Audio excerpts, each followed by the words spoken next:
दिक्कत हमारे यहाँ ये है कि समझ भले कम हो,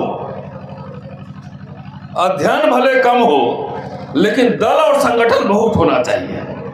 हुक्मरान के नारे में कुछ लोग एम्पावर्ड तो जरूर हुए, लेकिन समाज को हुक्का राम बनने के लिए छोड़ दिया है। डॉक्टर अंबेडकर ने क्यों कहा था वाई आई लाइक बुद्धिज्म, मुझे बौद्ध धम्म क्यों प्रिय है। आप बाबा साहब को भगवान मत बनाइए। जैसे आप भगवान बनाते हैं, आप अपने शत्रुओं का काम आसान कर देते हैं। ब्राह्मण धर्म ने इसी बात को जो है मजबूती से स्थापित किया वर्ण व्यवस्था को, ये वर्ण व्यवस्था ही शाश्वत है, इसको स्थापित किया। आजकल बहुत लोग क्षत्रियों को मूल निवासी साबित करने में तुले हुए। अब बाबा साहब कह रहे हैं कि बुद्धिज्म को खत्म करने में जो है ब्राह्मण क्षत्रिय गठजोड़ काम कर रहा था। अब पेज नंबर बता दे रहे हैं, जाकर देख लीजिएगा, पेज नंबर 387 पर है, वॉल्यूम 40 में। मेरी राय में बौद्ध जो शंकराचार्य थे वो भी बौद्ध थे, ये अम्बेडकर कह रहे हैं, इसको इस पर रिसर्च होना चाहिए। जितनी आलोचना कांग्रेस की और गांधी की डॉक्टर अंबेडकर ने की है, उतने दुनिया के इतिहास में किसी ने नहीं की होगी, मैं दावे के साथ कह रहा हूं। लेकिन तब भी डॉक्टर अंबेडकर की भाषा जवाहरलाल नेहरू के लिए या गांधी के लिए, या गांधी और नेहरू की भाषा अंबेडकर के लिए मर्यादित होती थी।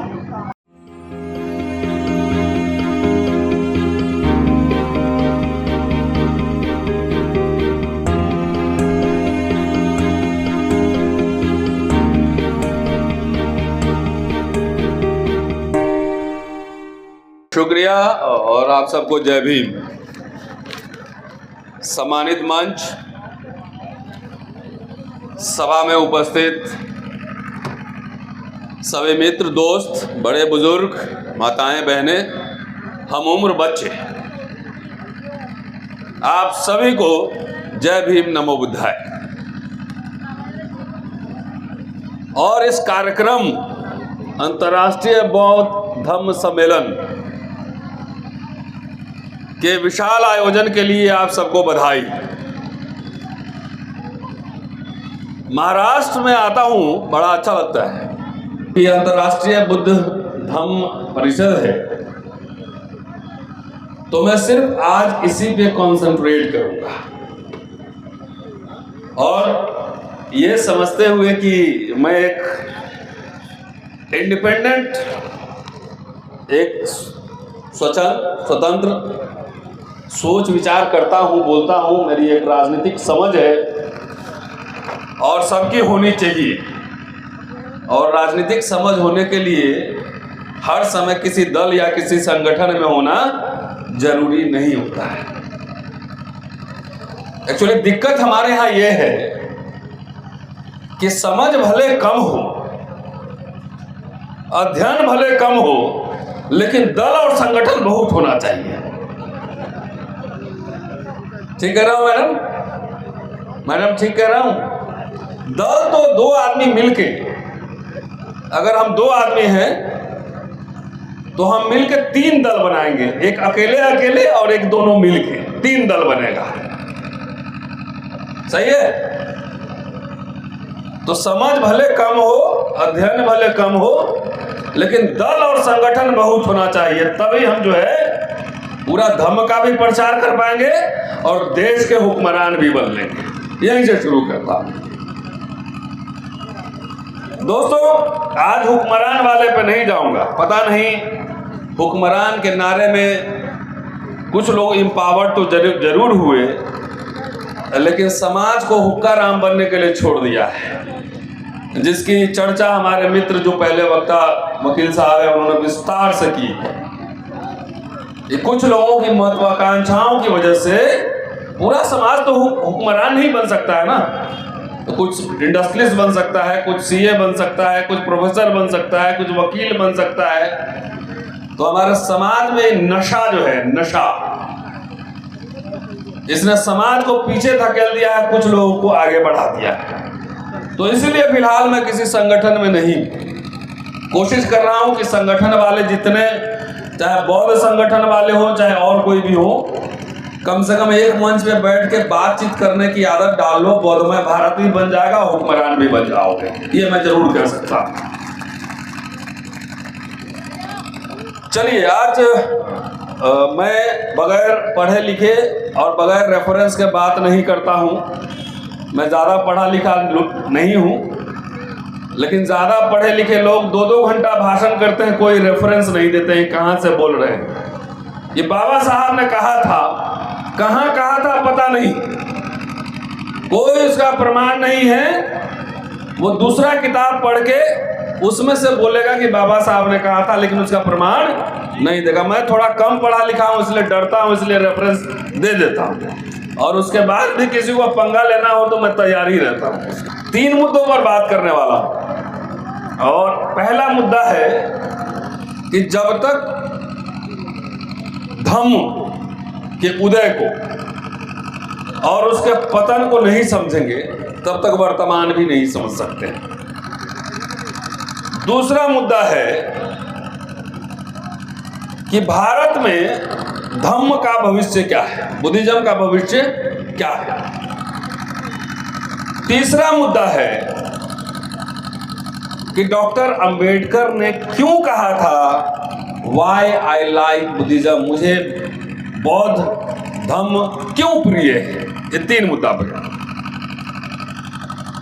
और सारे के रेफरेंस है ये 1950 से लेके 1956 के बीच में भारत से लेके लंका में जो व्याख्यान दिए गए हैं, उसी व्याख्यान के कुछ अंश, कुछ पहलू आपके सामने मैं रखने वाला हूं।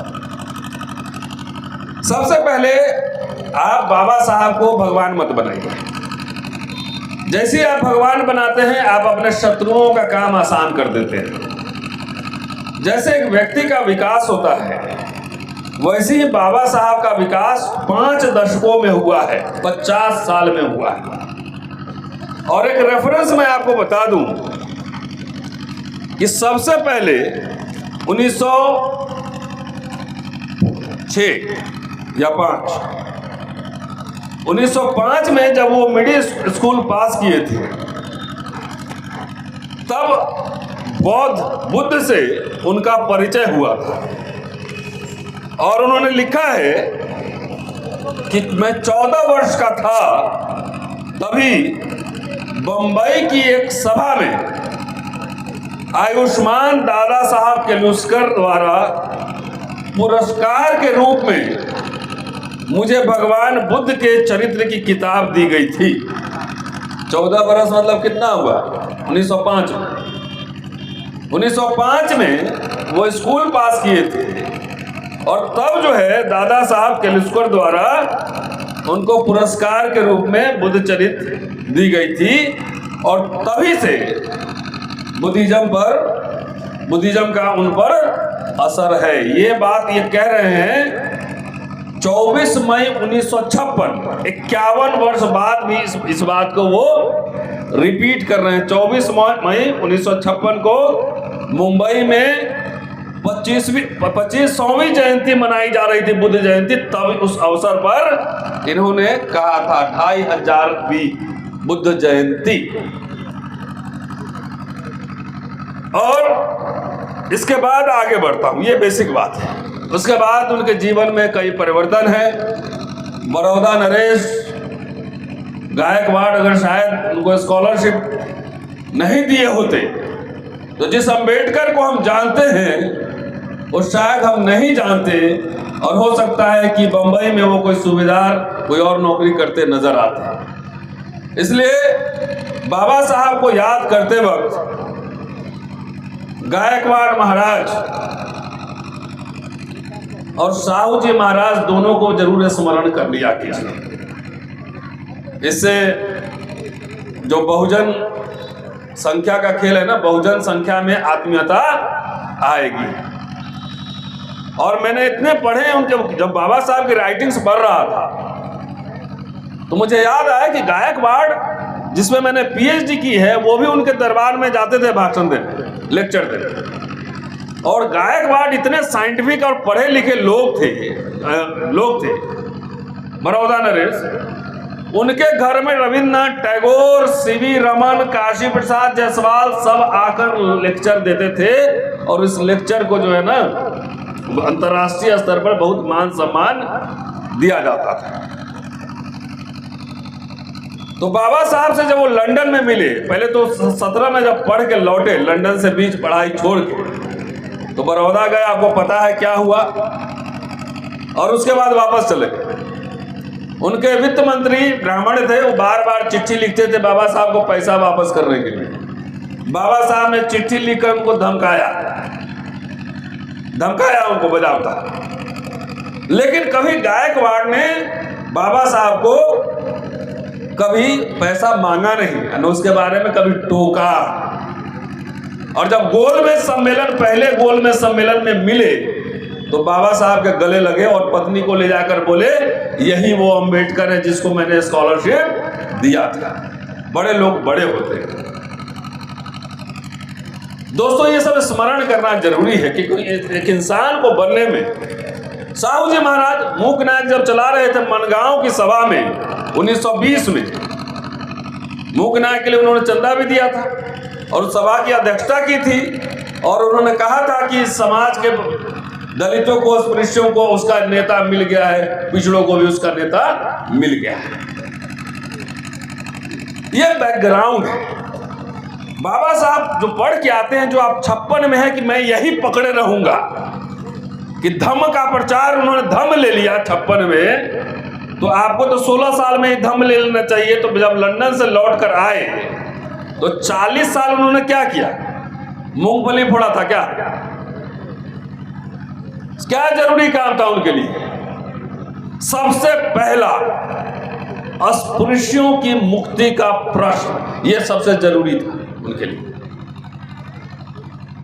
वो उन्होंने किया। 30 के दशक में देखेंगे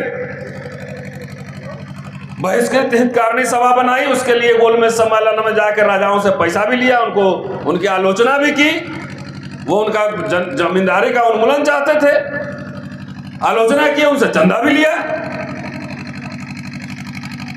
30 के दशक में जब है तो उनके अगर पूरा उनके एजेंडा पे देखिएगा, 1938 में बंबई में 20,000 किसानों की सभा संबोधित कर रहे थे, इंडिपेंडेंट लेबर पार्टी बना रहे थे, और वो पूरा मैनिफेस्टो अगर पढ़िएगा तो देखिएगा कि मार्क्सवाद का उस पर प्रभाव है, वामपंथ का प्रभाव दिखता है। इसीलिए वो स्वतंत्र लेबर दल पक्ष उन्होंने बनाया। लेकिन यहां के मार्क्सवादियों से उनका बना नहीं, बोला कि ये खाली वहां से मॉडल लेकर आया, उसको ग्रास रूट रियलिटी पता ही नहीं है, वर्ग और जाति के संबंध की समझ ही नहीं है इसमें। तो यहां के मार्क्सवादियों से उनका मोह भंग हुआ। फिर शेड्यूल कास्ट फेडरेशन 1942 में बना, तो वर्ग से जाति पर आ रहे हैं, और दोनों के अंतर संबंध को बाबा साहब समझ रहे।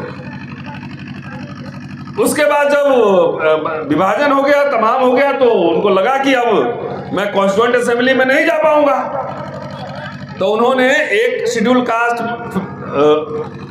संघ की ओर से, फेडरेशन की ओर से एक मैनिफेस्टो तैयार करके सरकार को दिया। उसका नाम है स्टेट और माइनॉरिटी, राज्य और अल्पसंख्यक।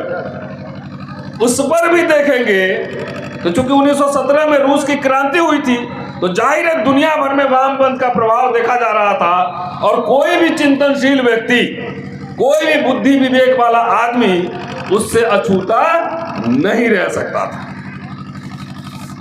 शेड्यूल कास्ट फेडरेशन की ओर से स्टेट एंड माइनॉरिटी दिया जाता है, उस पर भी एक वामपंथ की झलक प्रभाव दिख रही है। लेकिन ये आपको जो 2-2 घंटा भाषण देते हैं ना, वो आपको नहीं बताएंगे, वो सिर्फ जाति बताएंगे। भूमि के बंटवारे का प्रश्न कितना महत्वपूर्ण था, वो भूमि का राजकीय स्वामित्व चाहते थे, ये नहीं बताएंगे। कुछ और कथा कहानी मिला जुला के बाबा साहब, मैं तो रेफरेंस दे रहा हूं, जाके राज्य और अल्पसंख्यक देख लीजिए, इंडिपेंडेंट लेबर पार्टी के मैनिफेस्टो देख लीजिए, शेड्यूल कास्ट फेडरेशन के मैनिफेस्टो देख लीजिए, सारी किताब में छपी हुई। ये सब बात बैकग्राउंड में क्यों बता रहा हूं कि बाबा साहब का जो धम्म की ओर ट्रांसफॉर्मेशन है उसको अगर समझना है तो उनके जो सामाजिक राजनीतिक आंदोलन है उसको समझना पड़ेगा। 35 में उन्होंने घोषणा की कि मैं हिंदू पैदा हुआ लेकिन हिंदू मरूंगा नहीं, और 56 में जाकर वो धम्म स्वीकार कर रहे हैं। तो 21 साल की यात्रा नहीं समझेंगे और उसके पहले भी 20 साल की यात्रा नहीं समझेंगे तो एक ही दिन में बोलेंगे हुक्मरान बनना है तो आपको बटेर दिखा के कौवा खिला देगा, याद रखिएगा। 40 साल का सफरनामा है पूरा, तब वो समझ में आएगी क्या क्या कर रहे थे वो नेता भी। मैं मैडम से कार में बात कर रहा था कि एज इलेक्टेड रिप्रेजेंटेटिव वो अभी चुनाव तो जीत नहीं पाए, तो नेता बन के जितना काम किए उससे ज्यादा काम जो है एक्टिविस्ट बन के उन्होंने किया, एक्टिविस्ट बन के किया, एक सामाजिक कार्यकर्ता की हैसियत से किया। अंग्रेजों पे दबाव बनाया, अस्पृश्यों के लिए अधिकार ली। 1932 में ही पिछड़ों के लिए भी कह रहे थे कि पृथक निर्वाचन क्षेत्र इनको चाहिए, इनको दो। साइमन कमीशन रिकमेंडेशन दीजिए, देखिए उसमें भी उन्होंने कहा कि ब्यूरोक्रेसी में पिछड़ों का प्रतिनिधित्व होना चाहिए। और एक बात और बता दूं, सबसे पहले पिछड़ों को ही रिजर्वेशन मिला था बॉम्बे और मद्रास प्रोविंस में 1920 में। लेकिन पिछड़े वर्ग जैसे अभी भी बहुत हालात हैं, अभी उसको आरक्षण भी लेना है और ऊंचा जात का दम भी रखना है, वो द्वंद्व उस समय ज्यादा था, आज थोड़ा कम हो रहा है। यही द्वंद्व फंसा हुआ था। मराठा टेम्पल के नाम संदेश है, वो लेख पढ़ा जाना चाहिए बाबा साहब का। तो ये बैकग्राउंड है कि अगर बाबा साहब का बुद्धा और कार्ल मार्क्स भाषण पढ़ेंगे या उनका पूरा भाषण एक किताब में तो कोशिश कर रहा हूं तैयार करने के लिए, उसका नाम ही रखूंगा धर्मांतरण। पूरा भाषण देखिए तो हर समय धम्म और मार्क्सवाद के बीच वो एक अंतर संबंध, एक रिलेशन बनाने की कोशिश करते हैं। कहते हैं कि रूसी साम्यवाद जो भी है, अब क्रांति तो हो गई, कुछ काम अच्छा हुआ, लेकिन उसको धम्म के हिसाब से व्यक्तिगत स्वतंत्रता भी देनी चाहिए। अगर वामपंथ में व्यक्तिगत स्वतंत्रता होती और भारत के वामपंथी भारत के रियलिटीज को, जाति को समझते तो आज भारत की स्थिति कुछ और होती, जो आज है वो नहीं होती। इसलिए बाबा साहब को पढ़ना भी जरूरी है और समझना भी जरूरी है। चलिए कुछ रेफरेंस दे देता हूं कि उन्होंने कहा था कि धम्म से लोकतंत्र और समाजवादी पद्धति का मार्ग प्रशस्त हुआ। धम्म से, बुद्धिज्म से लोकतंत्र, डेमोक्रेसी और सोशलिज्म का मार्ग खुला, मार्ग प्रशस्त हुआ। और ये कहा था कोलंबो में 1950 में कहा था, अंतरराष्ट्रीय, जैसे अंतरराष्ट्रीय धम्म सम्मेलन है ना, उसी तरीके से। इसीलिए मैंने ढूंढ के लाया है कि कम से कम बाबा साहब ने जो अंतरराष्ट्रीय धम्म सम्मेलन में बात की है वो बात कही जाए। उन्होंने कहा है कि जिन लोगों ने धम्म का अध्ययन किया है उसमें ज्यादातर में यह चर्चा नहीं हुई है कि जो धम्म इतनी ऊंचाइयों पर पहुंचा वो यहां से खत्म कैसे हो गया, विलुप्त कैसे हो गया। अभी भी बड़ा सा एक रोड बन रहा है, नेशनल हाईवे, आपने देखा होगा, मेरठ में खुदाई हो रही, टीले की खुदाई हो रही है। और उस खुदाई में, उस टीले में जहां जहां खुदाई हो रहा है खाली बुद्ध ही बुद्ध है, बुद्ध ही बुद्ध है। तो इस पे लोगों का ध्यान नहीं गया कि जहां चारों भारत और महाराष्ट्र में हर जगह गुफाओं में बुद्ध ही बुद्ध है, हर जगह। तो आखिर इतनी ऊंचाई पर पहुंच के कैसे विलुप्त हो गया, इसका गहनता से अध्ययन नहीं हुआ है। और इसके लिए जरूरी है कि आपको उन परिस्थितियों को समझना पड़ेगा जिसमें बुद्धिज्म का जन्म हुआ है। अब यहां पे वो परिवर्तन की बात कर रहे हैं, 3 स्टेज की बात कर रहे हैं कि भारत में जो धार्मिक परिवर्तन हुए, धर्म के परिवर्तन हुए हैं, उसको 3 चरण है, 3 स्टेज, जिसको आप हिंदू धर्म कहते हैं। पहला कहते हैं वैदिक धर्म। वैदिक धर्म का मतलब यहाँ पे यज्ञ बलि वगैरह होती थी, वहां पशुधन सबसे महत्वपूर्ण था। दूसरा स्टेज ब्राह्मण धर्म, और जो अभी हिंदुइज्म ही कहते हैं, ये बहुत ही मॉडर्न फेनोमेना है। हिंदुइज्म और ब्राह्मणिज्म में अंतर है, हिंदुइज्म और वैदिक धर्म में अंतर है। तो ये जो वैदिक, जो हिंदुइज्म है, ये लेटेस्ट वेव है। तो बुद्धिज्म का जो राइज हो रहा है वो बीच वाले फेज में हो रहा है। धम्म का उत्पत्ति सेकेंड फेज में हुआ। क्यों? क्योंकि उस समय वर्ण व्यवस्था स्थापित हुई। वर्ण व्यवस्था असमानता को मानता है, ब्राह्मण, क्षत्रिय, वैश्य, शूद्र, और यह सब कहानी आपको पता है। लेकिन जो भी हो, ब्राह्मण धर्म ने इसी बात को जो है मजबूती से स्थापित किया, वर्ण व्यवस्था को, कि वर्ण व्यवस्था ही शाश्वत है, इसको स्थापित किया। दूसरी तरफ जो धम्म है वो समता है, वही उसका मुख्य लक्षण है, और सबको विचार की स्वतंत्रता और आत्मविश्वास की स्वतंत्रता देता है धम्म। हिंसा त्यागना भी बौद्ध धर्म का एक अनिवार्य उपदेश है। ब्राह्मण धर्म में, वैदिक धर्म में हिंसा, बलि चढ़ती थी ना, यज्ञ होता था, उससे खेती प्रभावित होती थी। कह रहे हैं कि हिंसा त्यागना ही महत्वपूर्ण कदम।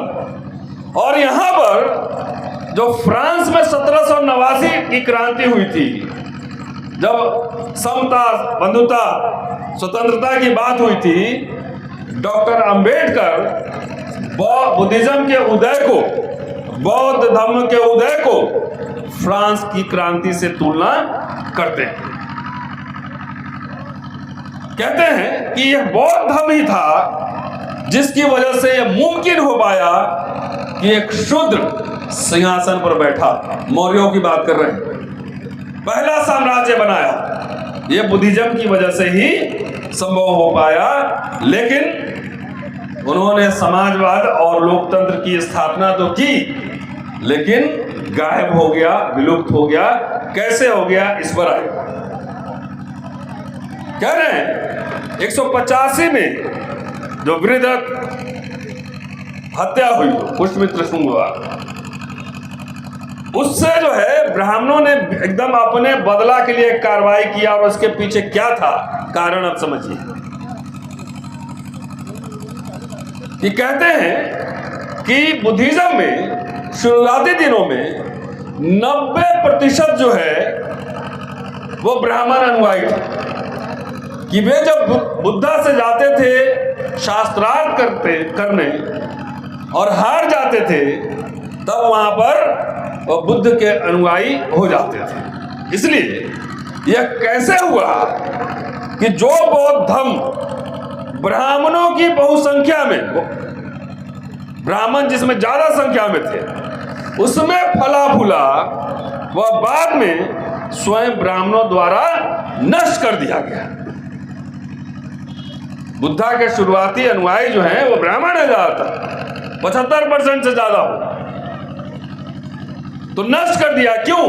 इसका कारण कहते हैं कि सम्राट अशोक जब शासन में आए तो लोगों में कुल देवी पूजने की प्रथा थी, और ब्राह्मण जाते थे और महारानियों के द्वारा राज शासन को प्रभावित करते थे, घर के पॉलिटिक्स को भी अभी भी करते हैं। मैडम को जाके कान में कुछ बोल दिया कि साहब को बोलिए कि गौ दान करना है, अब मैडम पीछे लग गई,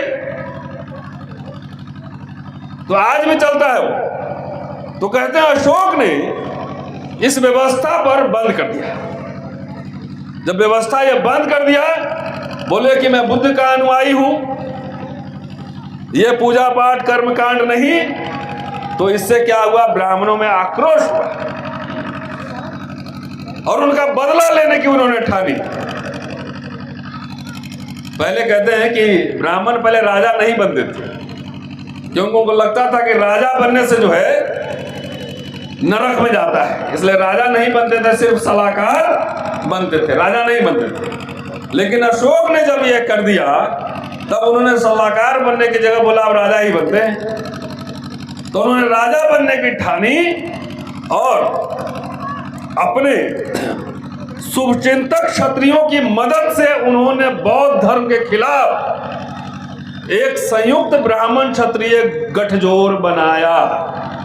इस प्रकार भारतीय समाज में यह बौद्ध धर्म के पतन का कारण बना और ब्राह्मणवाद के पुनः उदय हुआ। आजकल बहुत लोग क्षत्रियों को मूल निवासी साबित करने में तुले हुए हैं। अब बाबा साहब कह रहे हैं कि बुद्धिज्म को खत्म करने में जो है ब्राह्मण क्षत्रिय गठजोड़ काम कर रहा था। अब पेज नंबर बता दे रहे हैं, जाकर देख लीजिएगा, पेज नंबर 387 पर है, वॉल्यूम 40 में। तो बाबा साहब से भी बड़े स्कॉलर हो गए। अब कौन कौन क्या है सबका डीएनए टेस्ट करने में पता लगा कौन मूल निवासी है कौन नहीं। यहाँ पे जितने लोग बैठे हुए हो सकता है उसमें से 60% नहीं हो। कुछ ठीक है, साइंस के कोई स्टूडेंट होंगे तो बताएंगे डीएनए। ये कह रहे हैं। इसके बाद कह रहे हैं कि भारत में बुद्धिज्म का जो पतन हुआ उसके लिए विदेशी आक्रमणकारी भी जिम्मेदार है। पहले ग्रीक आए, ग्रीक ने बौद्ध धर्म की हानि नहीं की, उन्होंने उसको सुरक्षा प्रदान की। हुन आए, शुरुआती दौर में हानि करने की कोशिश की, लेकिन वो अभी यहां सेटल हो गए। सबसे ज्यादा जो हुआ वो हुआ मुस्लिम आक्रमण के बाद हुआ। तो पहला कह रहे हैं कि ब्राह्मणों के षड्यंत्र और दूसरा कह रहे हैं मुस्लिम आक्रमण। दो कारण हैं संक्षेप में। अब यहां कह रहे हैं कि भाई एक बात तो समझना है कि मुसलमान आक्रमण जब हुआ तो मूर्ति पूजक तो ब्राह्मण धर्म भी था और मूर्ति पूजक बुद्धिज्म में भी थे। तो आखिर ये कैसे हुआ कि ब्राह्मण हिंदू धर्म जो तथाकथित अभी है वो बच गए और बुद्धिज्म गायब हो गए? ये तो आप सवाल पूछ सकते हैं। उसका जवाब ये दे रहे हैं कि धर्म चाहे कोई भी हो, उसको बचाने के लिए पुरोहित वर्ग का होना जरूरी है। ये हमारा काम नहीं धर्म का प्रचार करना। आजकल मिडिल क्लास लोग ही ज्यादा धर्म का प्रचार कर रहे हैं। वो आधा गृहस्थ लोग हैं, थोड़ा बहुत काम कर रहे हैं, अच्छी बात है कि पुजारी की जरूरत होती है। बौद्ध भिक्षुओं के अभाव के कारण बौद्ध धर्म का पतन हुआ। कुछ प्रयास हुए लेकिन सफलता नहीं मिली। लेकिन हिंदू धर्म के साथ यह बात नहीं है। ब्राह्मण का बेटा जन्म से ही पुजारी होता है, इसलिए उनके धर्म को बचाने के लिए किसी अलग से पुजारी वर्ग की जरूरत नहीं थी। यही कारण है हिंदू धर्म मुस्लिम आक्रमण के बाद भी बचा रहा। इसके अलावा बौद्ध धर्म का पतन हो गया क्योंकि इसको चलाने के लिए एक प्रोफेशनल पुजारी वर्ग चाहिए होता है, भिक्षु भक्ते जिनको हम कहते हैं। यहां एक बड़ा दिलचस्प बात कह रहे हैं, हो सकता है कंट्रोवर्शियल बात। कह रहे हैं कि भाई बौद्ध धर्म का पालन करना कठिन है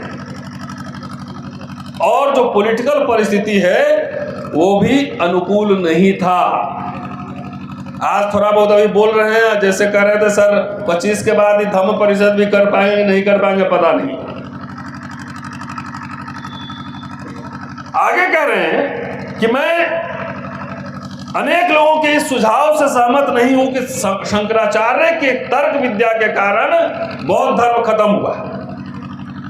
यह तथ्यों के विपरीत है, क्योंकि शंकराचार्य के निधन के बाद भी बौद्ध धर्म जारी रहा। मेरी राय में बौद्ध जो शंकराचार्य थे वो भी बौद्ध थे। यह अम्बेडकर कह रहे हैं, इसको इस पर रिसर्च होना चाहिए कि शंकराचार्य को भी बौद्ध करें डॉक्टर अम्बेडकर, उन पे रिसर्च होना चाहिए। कह रहे हैं कि उनके गुरु भी बौद्ध थे। यह ठीक है कि भारत में वैष्णव धर्म और शैव धर्म के उदय के कारण बौद्ध धर्म का पतन हुआ। ये दोनों धर्म, शैव और वैष्णव धर्म, ऐसे थे जिन्होंने बौद्ध धर्म की अच्छी अच्छी बातों को अपना लिया, इसलिए वो सरवाइव करते रहे। हिंदू धर्म में लगातार परिवर्तन होते रहते हैं। वो नास्तिक भी है तो बोलेगा चरवाक वाला हिंदू है, चरवाक दर्शन का हिंदू है। नास्तिक भी है वो भी हिंदू। हिंदू कोई कोड ऑफ कंडक्ट नहीं, धर्म नहीं, किसी को भी नाम है पवन कुमार हिंदू है, चाहे कुछ माने चाहे नहीं माने। तो ही पहले हिंदू धर्म एग्जांपल दे रहे हैं कि पहले हिंदू धर्म हिंसा करता था, ब्राह्मण धर्म यज्ञ वाला, और बुद्धिज्म से उन्होंने क्या सीखा, अब अहिंसा की बात कर रहा है। यह सब बौद्ध धर्म से लिया गया है। मामला यह है कि कैसे उदय हुआ, कैसे पतन हुआ। अब दूसरे पॉइंट पे आ रहा हूं कि आखिर ये भारत में मैं जहां जाता हूं खूब धम्म सम्मेलन हो रहा है। मैं अभी आते वक्त मैंने सवाल भी पूछा कि बचपन से मान लो मैं नास्तिक हूं, 5-6 साल के बाद से मैं कोई पूजा पाठ कर्मकांड नहीं करता, लेकिन मेरे घर वालों को घर में बताने मैंने नहीं देखा कोई सामाजिक कार्यकर्ता भिक्खु जाके समझा रहा हो कि क्या सही है क्या गलत है। इसलिए परंपराएं कई बार चलती रहती जब तक विकल्प नहीं देंगे ये परिवर्तन अपने आप होता नहीं है, परिवर्तन लाना पड़ता है अपने आप से। मैं दिल्ली से यहाँ आम गांव आ गया, सुबह 6 बजे चला हूं, अभी 6 बजे बोल रहा हूं, लगातार बैठा हूं। अपने आप हम चले गए, इच्छा हुआ उड़ गए, धम्म अपने आप घर में घुस जाएगा, विचार अपने आप चला जाएगा, बाबा साहब अपने आप उड़ के चले जाएंगे। नहीं जाएंगे ना। सब लोग मोटी मोटी किताब नहीं पढ़ सकते, 15,000 पेज है। नौकरी पेशा करने के बाद समय नहीं बचता है पढ़ने के, इसलिए समय हो तो एक YouTube चैनल हमारा देख लीजिएगा, उन्होंने बताया नहीं अभी आपको, उसमें खाली यही सब मिलेगा। खोल के मोबाइल देख लीजिएगा, उसमें मिलेगा बहुत सारा मटेरियल। तो क्या है बौद्ध धम्म का भविष्य भारत में, इस पर चर्चा कर रहे हैं। और 2 महत्वपूर्ण भाषण है, एक 1950 का और एक 1954 का। जो 50 में बोल रहे हैं उसका विस्तार 54 में कर रहे हैं। लंबा भाषण है, उसमें से कुछ पहलू ही मैं आपके सामने रखूंगा। मई 1950 का भाषण। कहते हैं 3 इंपॉर्टेंट काम करने होंगे। 3। पहला, जो यहां पे हमारे बौद्ध भाई और फंते बैठे होंगे सुन ले, पहला काम है बौद्ध धर्म की एक बाइबिल तैयार, मतलब किताब तैयार करना। ये कह रहे हैं कि सभी लोग मोटी मोटी किताब नहीं पढ़ सकते, 73 वॉल्यूम जो है निकाय नहीं पढ़ सकते, एक बाइबिल तैयार करना। दूसरा, भिक्खु संघ के संगठन, उद्देश्यों एवं लक्ष्यों में परिवर्तन किया जाए। जो भिक्खु संघ जो काम करता है जैसे, उसका उद्देश्य जो है उसमें परिवर्तन किया जाए। अगर आज ये बाबा साहब ये बोलते रहते, यहां पर मैं दावे के साथ कह रहा हूं, आज बाबा साहब अगर बोलते रहते तो महाराष्ट्र के ही कई अम्बेडकरवादी बाबा साहब को मनुवादी कर देते, कई भिक्खु ही कर देते मनुवादी। लेकिन उन्होंने उस समय लगातार सवाल उठाए थे भिक्खु और संघ के कार्यशैली पर। इसमें दिन भर में बहस कर सकता, लगातार सवाल उठाइए तो आपको तुरंत मनुवाद का एजेंट है। अरे पहले अपने इधर तो देखो क्या कर रहे हो भाई, मच्छर पकड़ नहीं सकते हो, चले वो पूरा दुनिया बदलते। सवाल उठाया था उन्होंने उस समय लगातार। और लंका का जो दिलचस्प उदाहरण है, वो गए थे लंका में तो बोले कि चले देखते हैं भंते यहाँ कैसे काम करते हैं। तो वहां जाके खड़े रहे, देखे एक भंते आए और जो पीढ़ा टाइप का जो मचिया होता है लकड़ी का, उसमें बैठे और 2 मिनट कुछ बुदबुदाए और चले गए।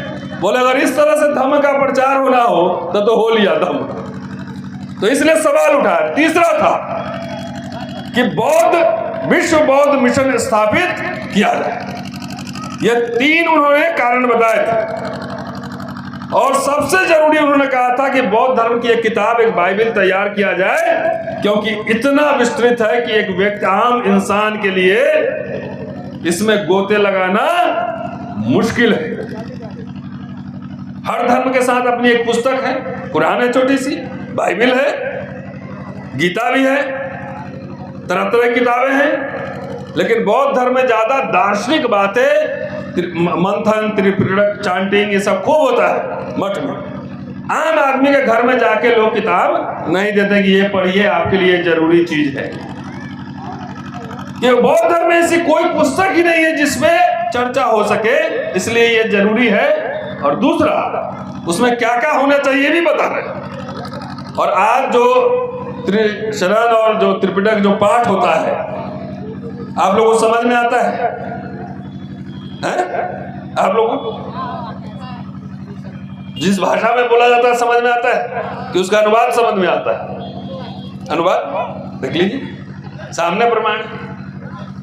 मुझे नहीं समझ में आता है क्योंकि पाली मैं नहीं जानता, तो नहीं समझूंगा।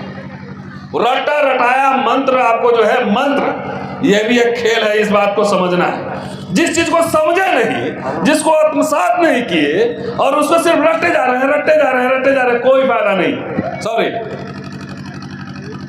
कोई फायदा नहीं। वो क्या क्या उसमें होना चाहिए भी बता रहे हैं।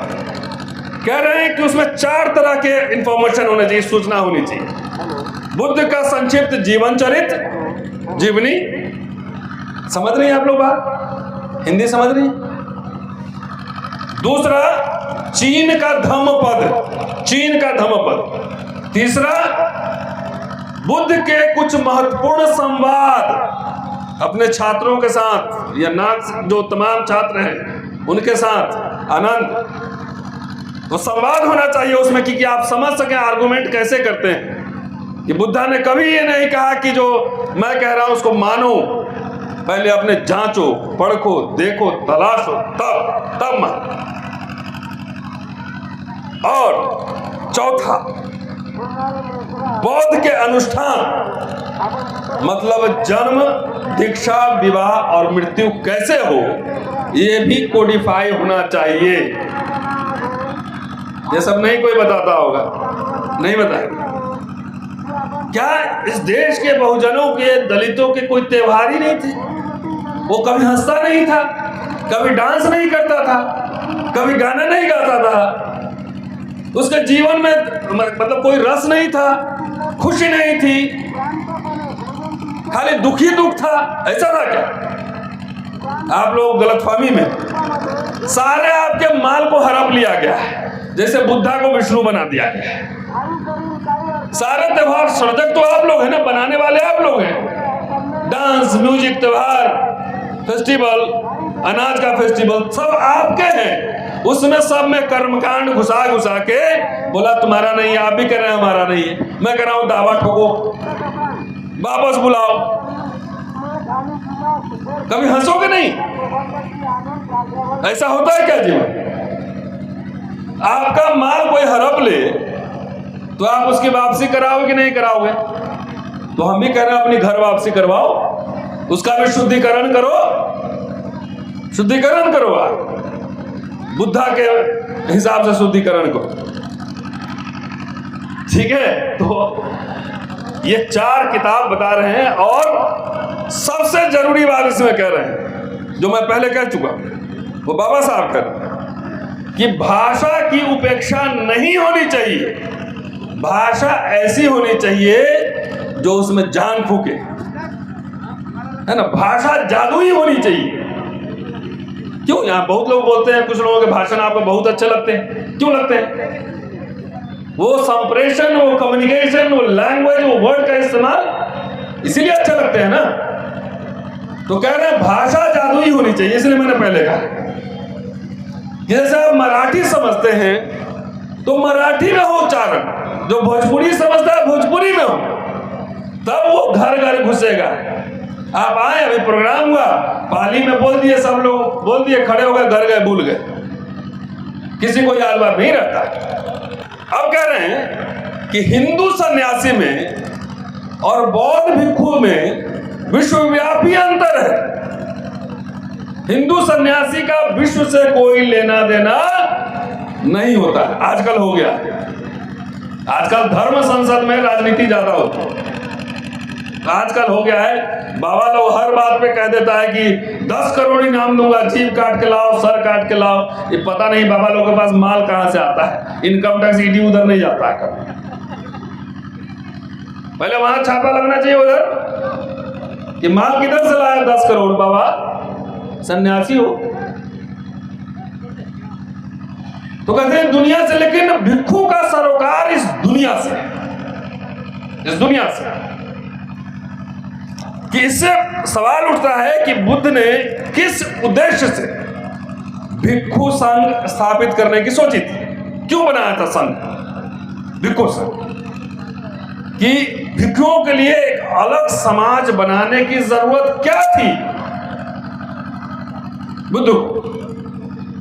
इसका उद्देश्य यह था कि जो बौद्ध के आदर्शों के अनुरूप जीवन यापन करे, बौद्ध धर्म के आदर्शों के अनुरूप जीवन यापन करे।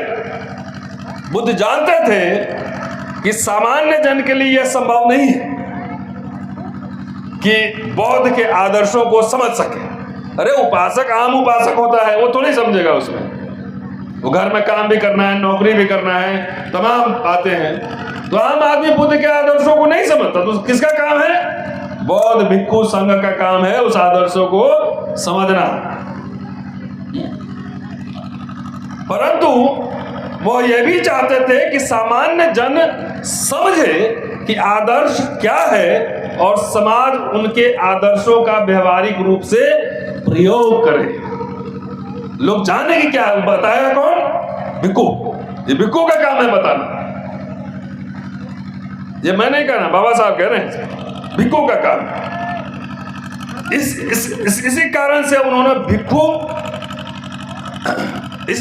उन्होंने भिक्षु संघ का गठन किया और उसको विनय के नियमों से बांध दिया।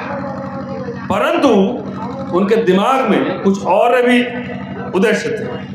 और उद्देश्य क्या थे?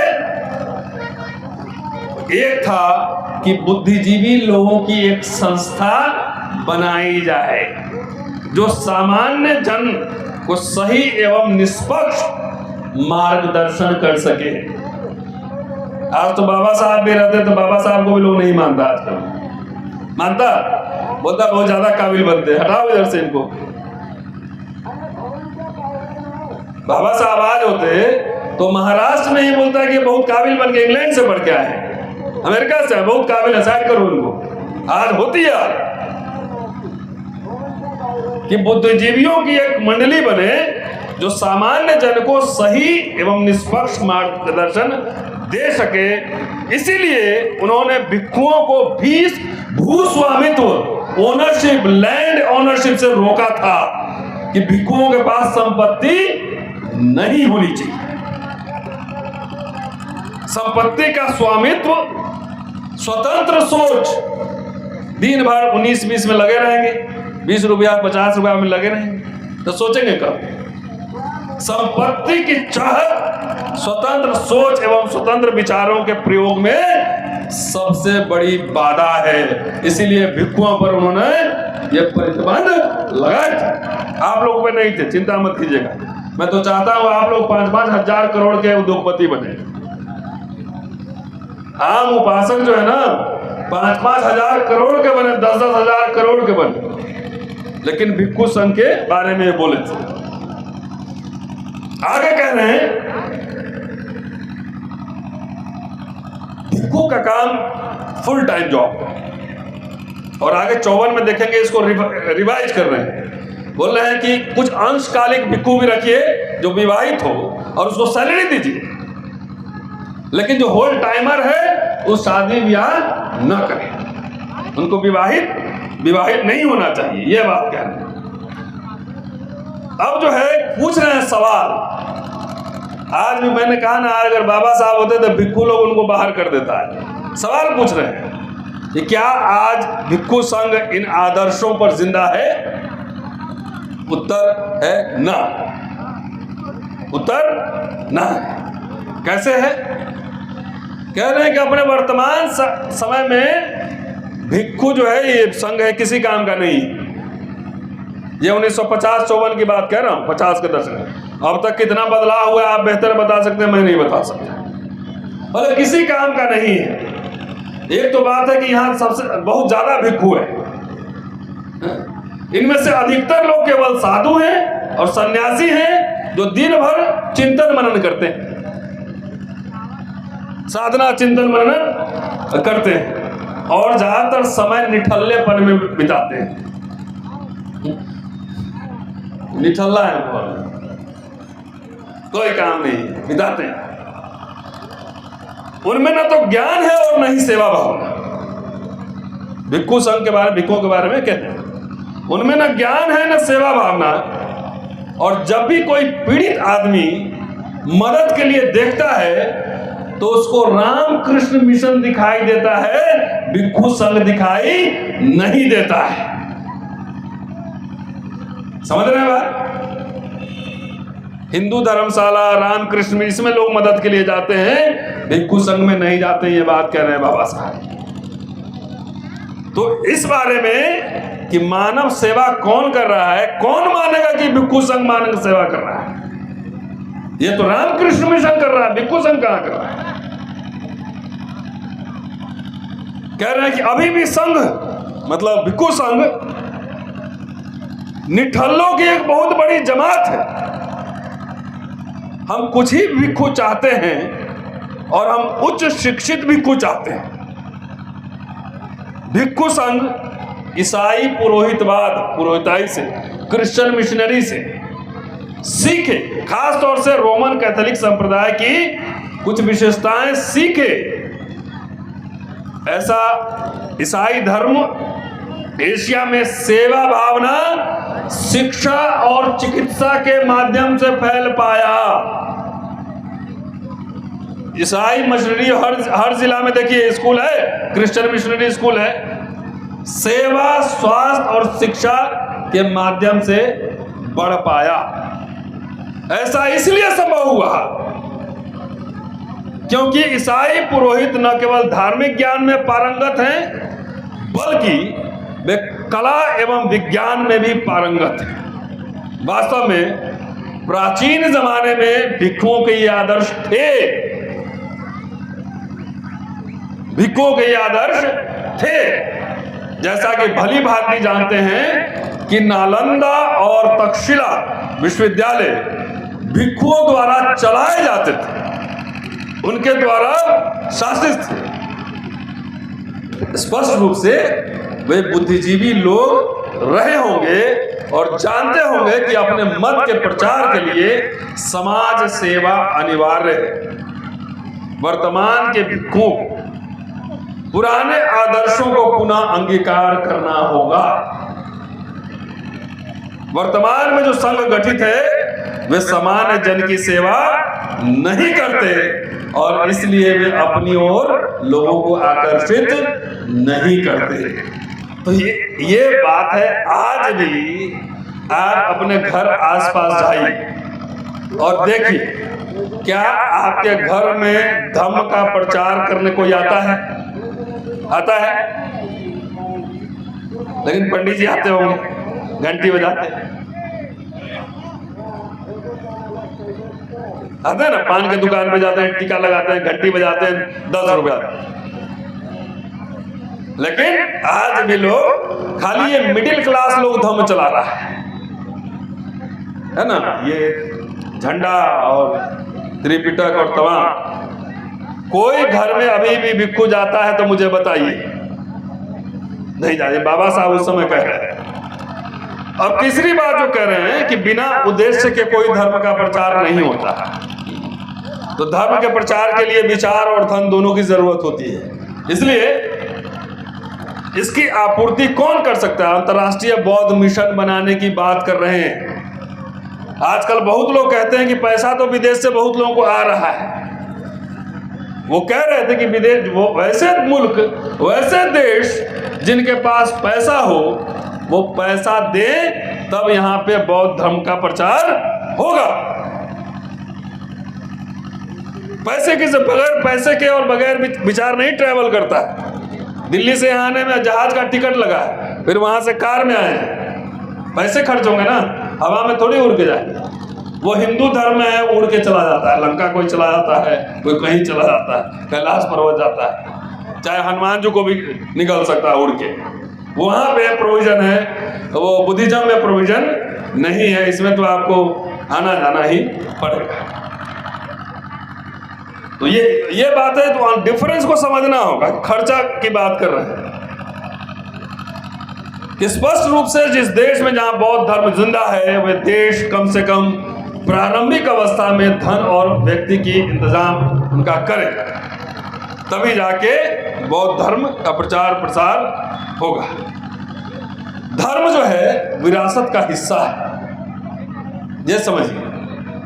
धर्म विरासत का हिस्सा है कि माँ बाप से जो है वो ट्रांसफर होता है धर्म, माँ बाप से।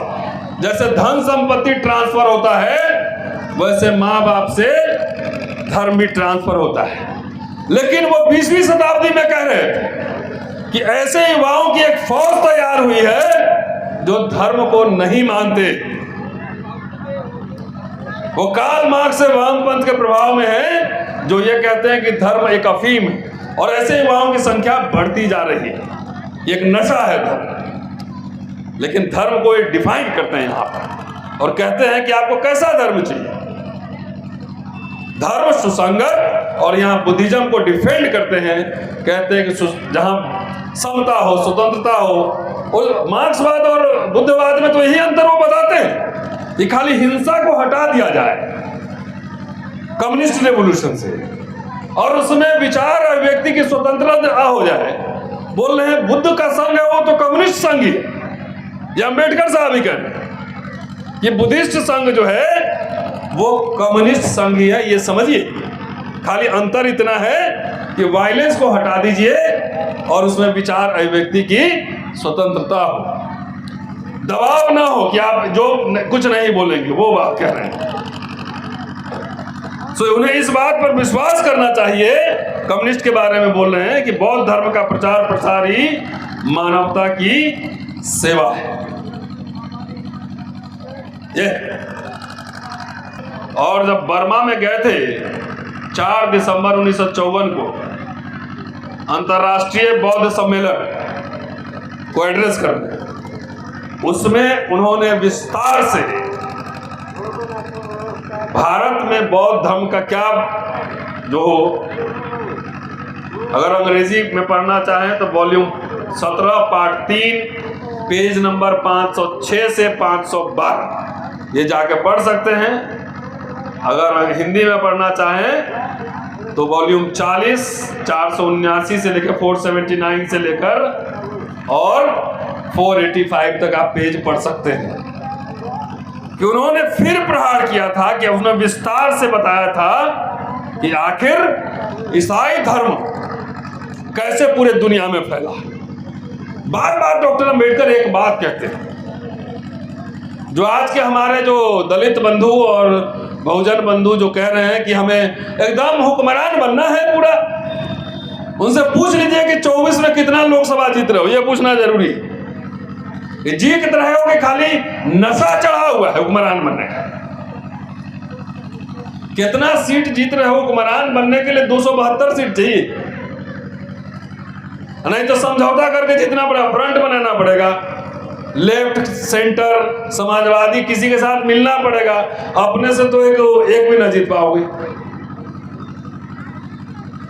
तो हुक्मरान कैसे बनोगे भाई? उनको ये समझाओ बाबा साहब ने क्या कहा था। बाबा साहब ने कहा था कि कोई भी दुनिया का इतिहास बताता है कि राजनीतिक क्रांति होने से पहले सामाजिक, धार्मिक और सांस्कृतिक क्रांतियां हुई। भाई मैं तो पॉलिटिकल आदमी हूं, और जो हुक्मरान बनने फिर रहे हैं ना, मैं तो इंडिपेंडेंट चुनाव लड़ा था विधानसभा, और इंडिपेंडेंट में जितने मुझे वोट आए थे ना, उनको राष्ट्रीय अध्यक्ष को भी ना आया होगा। तब मैं राजनीति से थोड़ा सा विदा लेकर, जब राजनीति में एक लंबा समय बिताकर, जब मुझे लगा कि ये अभी मुक्ति का मार्ग नहीं दिख रहा है, वो भी है समय आने पर, लेकिन जब तक पढ़ेंगे नहीं। बाबा साहब इतना पढ़े थे, अभी तो आधा घंटा में अभी 2 ही भाषण मैंने आपको बताया, 5 भाषण लेकर आया था, लेकिन आप लोग लेट कर दिए। थोड़ा खिलाते पिलाते तो एनर्जी आती, थोड़ा और बोलते, थोड़ा पहले करना था, लेट खुद ही आप लोगों ने किया।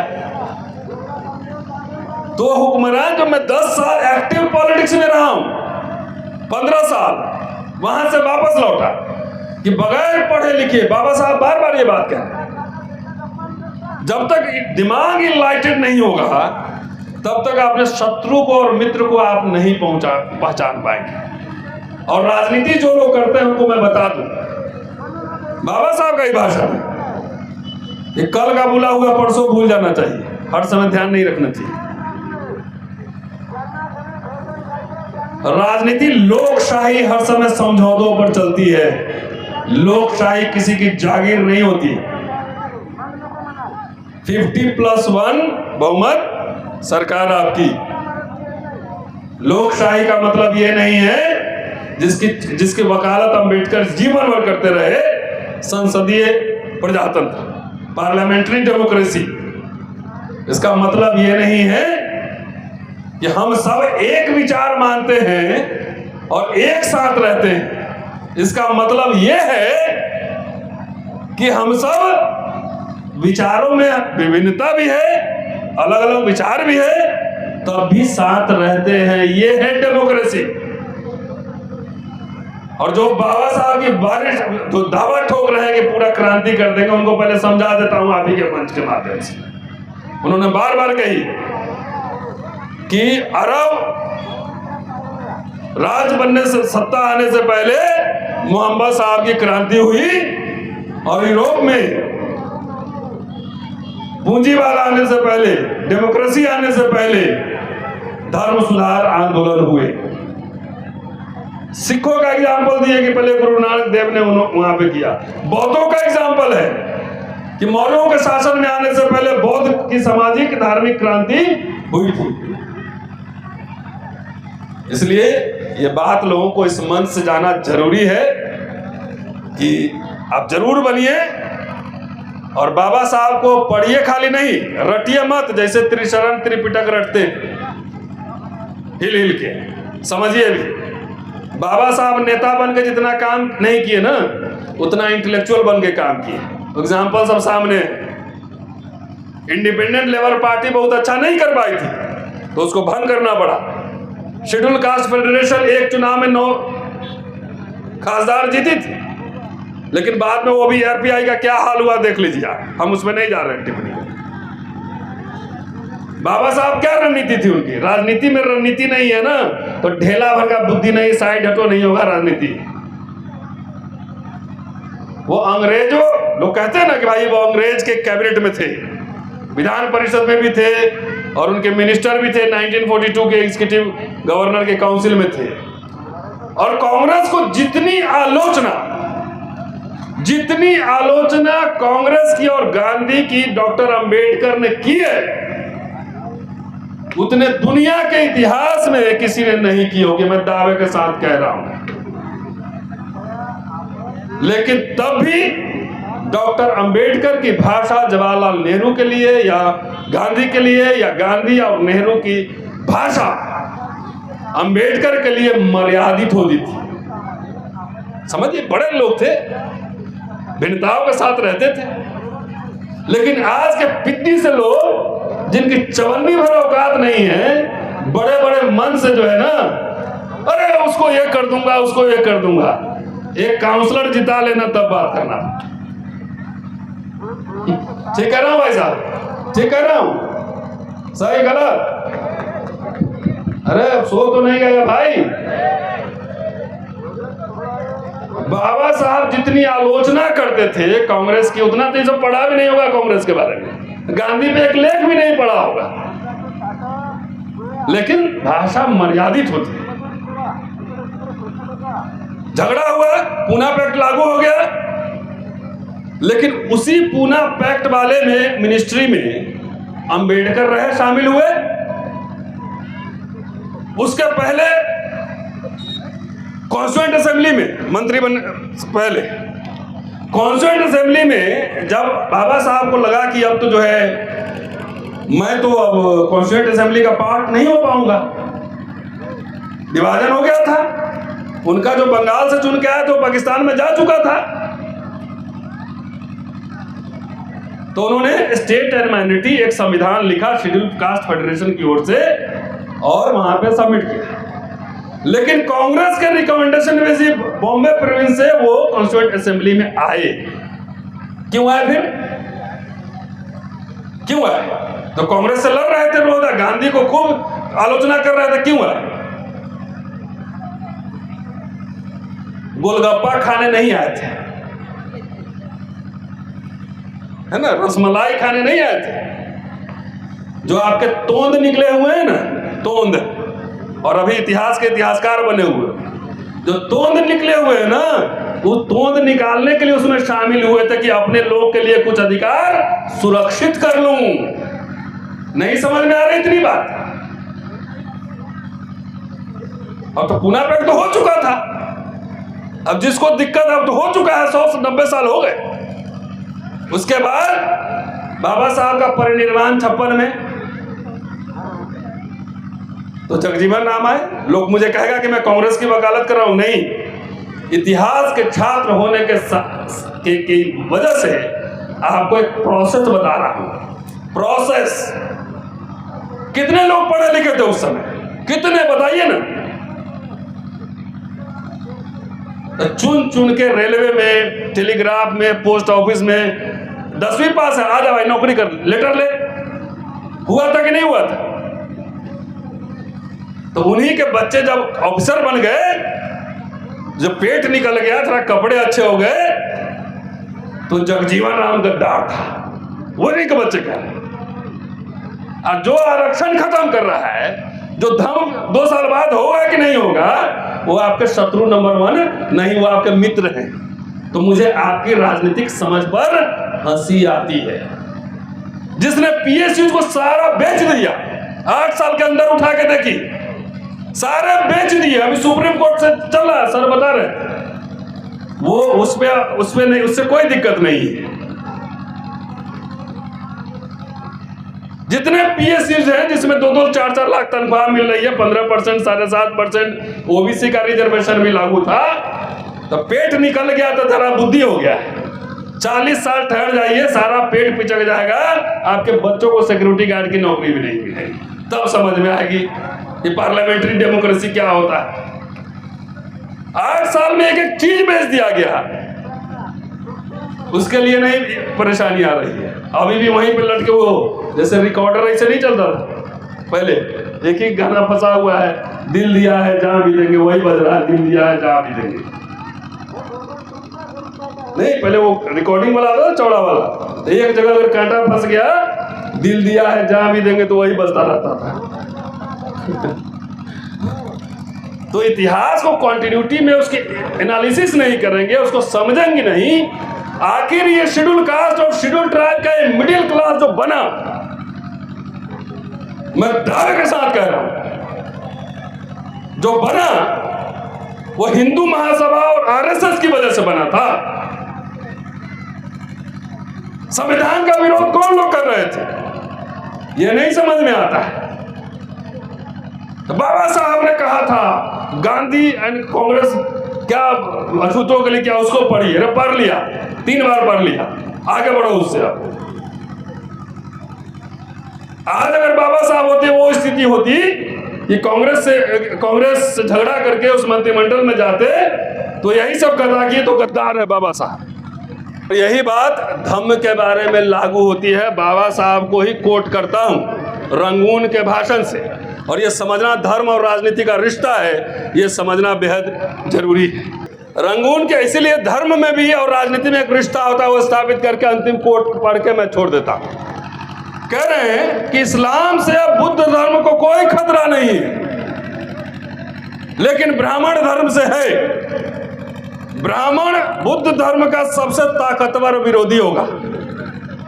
ब्राह्मण चाहे जो रंग धारण करे, चाहे जिस दल में रहे, वो रहेगा ब्राह्मण। ये बाबा साहब के भाषण है, मेरे नहीं। भारत सरकार ने छापा है। किसी की भावना हाथ होगी तो सीधा किताब पकड़ा दूंगा, सीधा किताब पकड़ाऊंगा।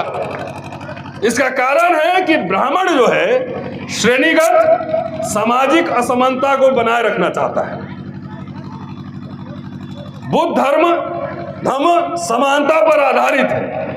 यह उनकी प्रतिष्ठा और शक्ति की जड़ें खोद डालता है। यही कारण है कि ब्राह्मणों को इससे नफरत है। और बहुत संभव है कि यदि ब्राह्मण को बुद्ध धर्म की पुनर्वापसी का आंदोलन करने का नेतृत्व दिया गया तो वे अपनी शक्ति का इस्तेमाल इस धर्म को नष्ट करने में करेंगे। इसलिए कम से कम हमारे शुरुआती आंदोलन के चरणों में उनकी शक्तिशाली स्थितियों से बाहर करना बेहद जरूरी है। तो धम्म का ये जो कह रहे हैं कि सबसे ज्यादा लड़ाई किससे हो, अगर ओरिजिनल धम्म है तब। वो जो साहब कह रहे थे कि अब कुछ नकली भी आ गया है, ये 500 रुपया लेके मंत्र पढ़ रहा था, वो वाला नहीं, ओरिजिनल वाला। तो धम्म का सामना जो है वो किससे होने वाला है, कौन है उसका शत्रु नंबर 1। उसी तरह राजनीति में भी आपको शत्रु नंबर 1 और 2 में डिफरेंस करना आना चाहिए। बाकी आपकी मर्जी, आप बौद्ध बनो चाहे जो बनो, हुक्मरान बनो या हुक्काराम बनो, आपकी मर्जी। शुक्रिया, जय भीम।